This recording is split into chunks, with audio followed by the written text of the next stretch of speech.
यहाँ हेर्न सक्नुहुन्छ तपाईले मलाई एउटा क्वेशन सोध्नु भएको थियो एकजनाले find the coordinates of the center and the radius of the circle given by the equations 2x square plus 2y square minus 8x minus 12y plus 1 is equal to 0 हैन।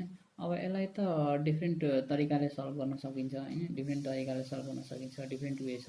तर म जुन सबभन्दा सजिलो हुन्छ, जुन इजी छ, एकदम इजिली तरिकाले हामी सल्भ गर्न सक्छौं त्यो मेथड भन्छु यहाँ। जस्तै हाम्रो given equations, here the given equations,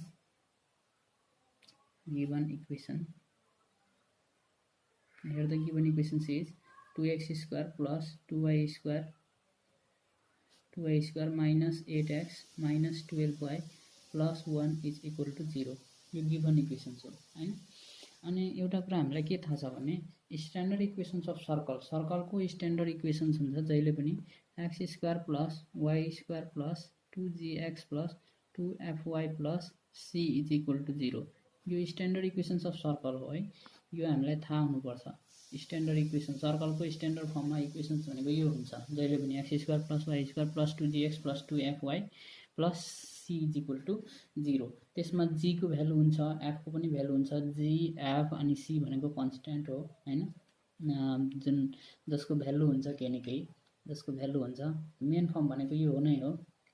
भनेपछि जस्तोसुकै इक्वेशन्स अफ सर्कल होस्, जस्तोसुकै इक्वेशन्स अफ सर्कल होस्, त्यसमा सुरुको यो दुईटा टर्म्स भनेको x square plus y square हुनै पर्छ। यो x square plus y square हुनै पर्छ, अनि त्यसपछि हामीले सल्भ गर्न सक्छौं। त्यसपछि मात्रै हामीले सल्भ गर्न मिल्छ, नभए मिल्दैन है। त्यसैले यो सुरुको यो जुन छन् दुईटा x square plus y square हुनै पर्छ, किनभने स्ट्यान्डर्ड फर्म नै यही नै हो, x square plus y square है। त हामी यहाँ हेर्नुस् त, तर यहाँ हामीसँग के छ, यहाँ 2x square plus 2y square छ हैन। त यहाँ 2 क्यान्सल गर्नको लागि, किनभने हामीलाई x square plus y square ल्याउनु छ, यहाँ 2 क्यान्सल गर्नको लागि यहाँ के गर्दिए मैले डिभाइडिङ बोथ साइड बाइ 2 गर्दिए। यहाँ लेख्न सक्नुहुन्छ डिभाइडिङ बोथ साइड बाइ 2 भनेर, म लेखिन डाइरेक्ट गर्दैछु। यहाँ डिभाइडिङ बाइ 2, यहाँ पनि डिभाइडिङ बाइ 2, यहाँ पनि डिभाइडिङ बाइ 2, यहाँ पनि डिभाइडिङ बाइ 2, यहाँ पनि डिभाइडिङ बाइ 2, यहाँ पनि डिभाइडिङ बाइ 2, दुईटै साइडमा आरएचएस र एलएचएस दुईटै साइडमा डिभाइडिङ बाइ 2 गरे। अब हेर्नुस् त, यो 2 2 क्यान्सल भयो, यो 2 2 पनि क्यान्सल भयो, 2 4 जा 8, यो 2 6 जा 12, अब यो 1/2 नै भयो। भनेपछि अब यो 2 ले डिभाइड गर्दा यो के भयो त, x square plus y square minus 4x minus 6y plus 1/2 is equal to 0/2 भनेको 0। यसलाई हामी अब इक्वेसन 1 लेट गर्नुपर्ने हुन्छ है। अब हेर्नुस् त, यो भनेको स्ट्यान्डर्ड फर्ममा आयो, x square plus y square त मिल्यो नि त हैन स्ट्यान्डर्ड फर्ममा। अब के गर्नुपर्छ, यो इक्वेसनलाई कम्पेयर गरिदिनुपर्छ स्ट्यान्डर्ड फर्मसँग। Comparing this equations, comparing equations 1 with x square plus y square plus 2gx plus 2fy plus c is equal to 0, then we get. अब यदि हामीले यसलाई यो स्ट्यान्डर्ड इक्वेसनसँग हामीले कम्पेयर गर्ने हो भने हामी के पाउँछौं त, के को भ्यालु हुन्छ, x स्क्वायर मिलेको छ, प्लस y स्क्वायर मिलेको छ, यहाँ x पनि मिलेकै छ हैन, x र x सेम छ। यहाँ 2g प्लस 2g को ठाउँमा के छ, -4 छ। It means 2g is equal to के भयो त, -4 भयो। यहाँबाट g को भ्यालु निकाल्दा g इज इक्वल टु के हुन्छ, -4/2।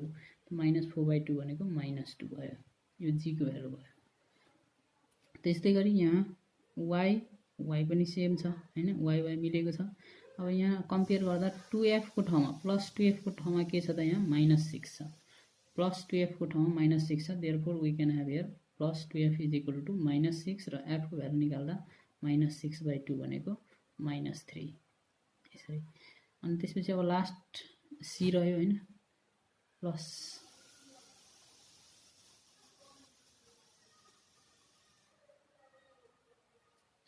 यहाँ प्लस c, त यो प्लस c को भ्यालु भनेको कति भयो त, c को भ्यालु भयो 1/2।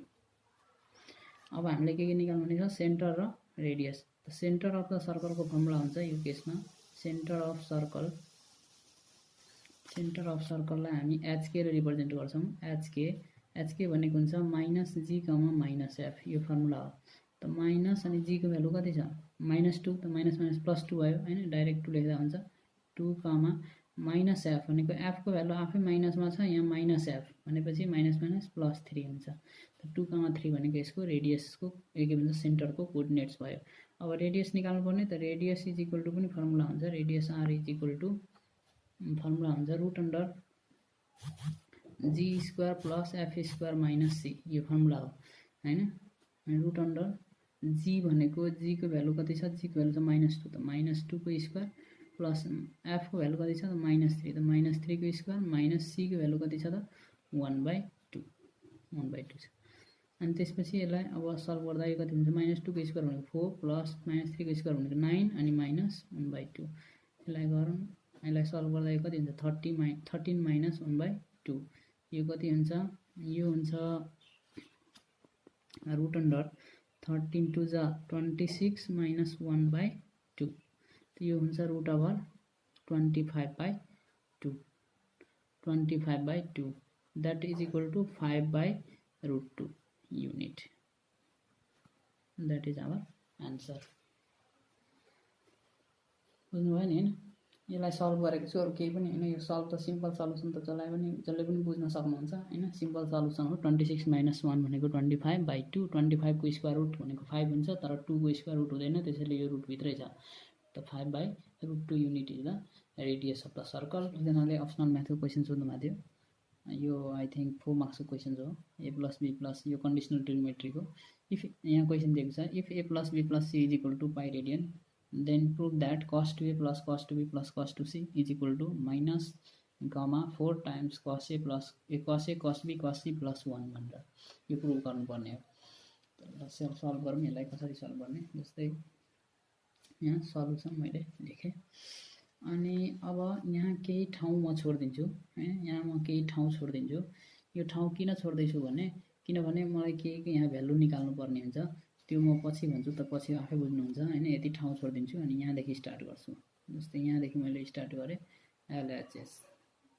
एलएचएसमा हाम्रो के छ, यहाँ cos 2a plus cos 2b plus cos 2c यो दुईटा छ, यो तीनवटा छ हैन। cos 2a plus cos 2b plus cos 2c र यहाँ प्रुफ के गर्नु भनेको छ, cos a cos b cos c हैन।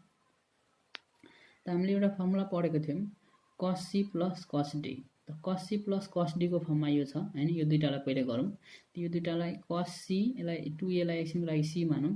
त cos c plus cos d, त cos c plus cos d को फर्मुला हामीले पढेको थियौँ 2 cos c भनेको यहाँ 2a प्लस d भनेको 2b/2 2 cos c plus d/2 into cos c minus d/2 भनेको 2a प्लस माइनस हुन्छ यहाँ c अनि माइनस d भनेको 2b/2 अनि प्लस यो cos 2c अहिले छँदैछ यहाँ है। अब सल्भ गरौँ यसलाई। त यहाँ के भन्छ 2 cos अनि यहाँ 2 कमन लिन सक्नुहुन्छ, यहाँ हेर्नुहोस् त 2 कमन छ त अनि के हुन्छ त a plus b times by 2 अनि इन्टु cos यहाँ पनि 2 कमन लिन सक्नुहुन्छ, त 2 कमन लिनुहुन्छ भने a माइनस b/2 अनि प्लस यहाँ cos 2c। अब यो 2 र यो 2 क्यान्सल हुन्छ, यो 2 र यो 2 क्यान्सल हुन्छ। झुकेर फेरि यो 2 र यो 2 क्यान्सल नगर्नु होला, यो 2 र यो 2 क्यान्सल नगर्नु होला, किनभने यो 2 भनेको एंगल्सको 2 हो। यो cos को पछि भनेको यो एंगल हो, यो सबै एंगलमा छ। यो पनि cos को यो सबै एंगल हो, तर यो 2 भनेको यसको कोएफिसिएन्ट हो, त्यसैले यो 2 र यो 2 कहिले पनि क्यान्सल हुँदैन। यहाँ एंगलमै क्यान्सल गर्न सक्नुहुन्छ, एंगलमै क्यान्सल गर्न सक्नुहुन्छ है। अब यहाँबाट म के गर्छु, यहाँ त्यसो भए के भयो त 2 cos यो भनेको a प्लस b भयो times cos a minus b भयो अनि प्लस यहाँ cos 2c भयो हैन। cos a प्लस b को भ्यालु निकाल्नु पर्ने छ, cos a प्लस b को भ्यालु निकाल्नु पर्ने छ, त्यसैले मैले यहाँ ठाउँ छोडेको थिएँ। अब cos a प्लस b को भ्यालु निकाल्छौँ यहाँबाट हामीले। त्यसैले अब हामी के गर्छौँ, यहाँ a plus b plus c is equal to pi radian छ। अब यसमा a प्लस b को भ्यालु निकाल्नु छ, त्यसैले a plus b is equal to c लाई उता गर्ने भने पाई रेडियन माइनस c हुन्छ, पाई माइनस c हुन्छ हैन, यो माइनस c हुन्छ। अनि taking cos on both side, यदि हामीले दुईटैतिर cos लिने भने यो साइडमा पनि cos हुन्छ, यो साइडमा पनि के हुन्छ cos पाई माइनस c। अब हेर्नुहोस् cos a plus b is equal to cos pi minus c। cos pi minus c भनेको पाई भनेको 180 डिग्री हुन्छ, त cos 180 degree minus theta, cos 180 degree minus theta formula हुन्छ 180 माइनस थीटा भनेको second क्वाड्रेन्टको angles हो हैन। त सेकेन्ड क्वाड्रेन्टमा साइनमा र कसेक मात्रै पोजिटिभ हुन्छ, कस नेगेटिभ हुन्छ होला। I think minus cos C हुन्छ त्यसो भए यसको एन्सर यसको। त्यस्तै गरी साइनको पनि निकाल्यो भने अब कसको निकाल्यो र साइनको पनि निकाल्यो। यदि काम लाग्यो भने ठिकै छ, लागेन भने त यतिकै हुन्छ। त साइन पनि लिए दुईटै साइडमा हैन। ए प्लस बी थियो, यहाँ पाई माइनस सी थियो, र साइन यता लिए sine A plus B is equal to sine pi minus C. फेरि यहाँ पनि हामी त्यही फर्मुला लाउँछौँ। साइन पाई भनेको 180 minus theta, 180 minus c, sine 180 minus theta भनेको sine 180 minus theta, 180 minus theta भनेको सेकेन्ड क्वाड्रेन्टको रुल हो, सेकेन्ड क्वाड्रेन्टको एङ्गल हो। सेकेन्ड क्वाड्रेन्टमा साइन पोजिटिभ हुन्छ, त्यसैले यसको हुन्छ साइन सी। यो भ्यालु भयो। अब हामी यही भ्यालु यहाँबाट यहाँ राख्छौँ। त 2 अनि कस ए प्लस बी को भ्यालु हामीले यहाँबाट हेर्न सक्छौँ। कस ए प्लस बी को भ्यालु यहाँ छ माइनस कस सी। त माइनस कस सी यहाँबाट हामी राख्न सक्छौँ यसको भ्यालु। त यसको भ्यालु यहाँ राखौँ हामी माइनस कस सी, ब्र्याकेटमा हाल्नु होला किनभने यहाँ 2 मल्टिप्लाईको फर्ममा छ हैन। अनि इन्टु यो कस ए माइनस बीलाई जस्ताको त्यस्तै छोडिदिउँ किनभने ए माइनस बी को भ्यालु छैन। अनि प्लस अब हेर्नुहोस् यहाँ कस 2c छ। अब कस 2c को फर्मुला हामीले युज गर्नुपर्ने हुन्छ कसकै फर्ममा, किनभने यहाँ र यहाँबाट हामीले कमन लिनुपर्ने हुन्छ। यहाँ र यहाँबाट हामीले कमन लिनुपर्ने हुन्छ। त यहाँ सबै कसमा छ, त्यसैले यो कस 2c को फर्मुला पनि कसमै ल्याउनु पर्ने हुन्छ हैन। यहाँ कस सी छ, त यहाँ पनि कस 2c को फर्मुला कस सी कै फर्ममा ल्याउनु पर्ने हुन्छ, लाउनु पर्ने हुन्छ। त्यसैले कस 2c को फर्मुला लाउँछु म यहाँ 2 cos स्क्वायर सी माइनस 1 यो फर्मुला दिए हैन। अब यहाँ के गर्ने त, यहाँ हेर्नुहोस् त, यो मल्टिप्लाई गर्दा यो माइनस अगाडि आउँछ हैन। Minus 2 cos C times cos A minus B अनि plus 2 cos square C minus 1 हुन्छ हैन।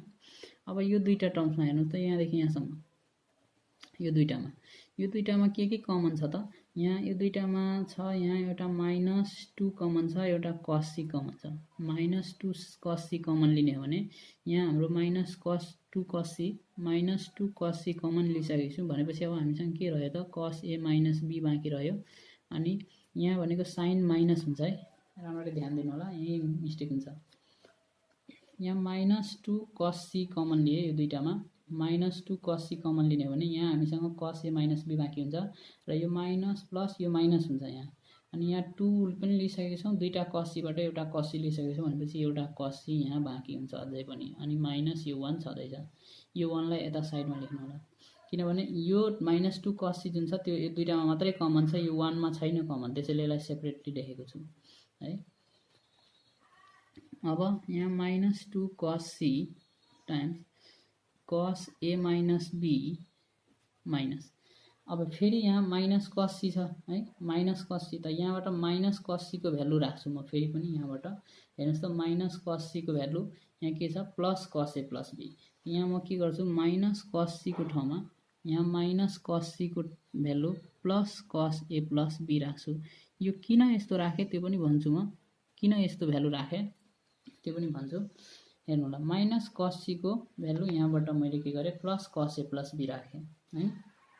यो किन यसको भ्यालु राखेँ त, यसको किन भ्यालु राख्नुपर्छ, किनभने यहाँ हेर्नुहोस् हामीलाई प्रुभ गर्न के भनेको छ भने, हामीलाई प्रुभ गर्न भनेको छ माइनस कस ए कस बी कस सी प्लस 1 हैन। माइनस कस ए कस बी कस सी हुँदैछ भनेपछि कस ए कस बी कस सी तीनटै हामीलाई प्रुभ गर्न भनेको छ। त यहाँ हेर्नुहोस् त, यहाँ मैले कमन लिइसकेको छु कस सी, हेर्नुहोस् यहाँ कस सी आइसकेको छ क्या, यहाँ कस सी आइसकेको छ, यहाँ कमन लिइसकेको छु मैले कस सी। त्यसैले अब कस सी को काम छैन, अब कस सी हामीले ल्याउनु पर्दैन। अब हामीले ल्याउनु पर्ने भनेको कस ए हो र कस बी हो हैन, कस ए र कस बी हो। त्यसैले यो कस सी लाई पनि के गरेँ मैले, ए र बी को फर्ममा चेन्ज गरिदिएँ। त यसको त यतिखेर चेन्ज गर्न मिल्दैन, यसको भ्यालुबाट यहाँबाट यसको भ्यालु यहाँ राखेको छु ए र बी को टर्म्समा, बुझ्नुभयो किन चेन्ज गरेँ भनेर। कस सी यहाँ आइसकेको छ, त्यसैले अब कस सी चाहिएन, त्यसैले यो कस सी को भ्यालु राखिदिए ए र बी को टर्म्समा। त यसको भ्यालु ए र बी को टर्म्समा यो हो माइनस 2 कस सी। अब यसको फर्मुला युज गर्न सक्नुहुन्छ, कस ए माइनस बी को फर्मुला, कस ए माइनस बी को फर्मुला हुन्छ कस ए कस बी अनि प्लस हुन्छ यसमा साइन ए साइन बी हैन। अनि त्यसपछि प्लस फेरि cos a प्लस b को formula cos a plus b को formula cos a cos b minus हुन्छ यसमा sin a sin b अनि यस्तो ब्र्याकेट हाल्नु अनि यतापट्टि -1 छदैछ हामीसँग यतापट्टि -1 छदैछ। अब हेर्नुस् त यो plus sin a sin b र यो minus sin a sin b cancel भयो हैन। Plus sin a sin b र minus sin a sin b के भयो क्यान्सल भयो। क्यान्सल भइसकेपछि यहाँ के भयो त -2 cos c अनि इन्टु अब हेर्नुस् त यहाँ cos a cos b plus cos a cos b यो दुईटैलाई जोड्ने हो भने cos a cos b plus cos a cos b जोड्ने हो भने कति हुन्छ यो 2 cos a cos b हुन्छ हैन। अनि यतापट्टि हामीसँग -1 छदैछ। अब ब्र्याकेट रहेन किनभने यो दुईटालाई एकै ठाउँमा एड गरिदिए इन्टुको फर्ममा त्यसैले अब ब्र्याकेट रहेन हैन -1 त अब यो कति भयो त माइनस अनि 2 2 जा 4 अनि यसलाई मिलाएर लेख्ने भने cos a cos b अनि cos c अनि -1 त यहाँ हामीलाई प्रुफ गर्नु के भनेको छ भने माइनस कमन लिएर प्रुफ गर्न भनेको छ। त्यसैले अब यहाँ हामी के गर्न सक्छौं माइनस कमन लिन सक्छौं। त यहाँ माइनस यदि हामीले कमन लिने हो भने हामीसँग पनि यहाँ हुन्छ 4 cos a cos b cos c अनि माइनस माइनस यो प्लस साइन हुन्छ 1 हुन्छ। माइनस कमन लिने हो भने यो दुईटामा माइनस कमन लिँदा यहाँ 4 cos a cos b cos c अनि यो माइनस माइनस प्लस 1 हुन्छ। That is equal to RHS proved. यो भनेको 4 मार्क्सको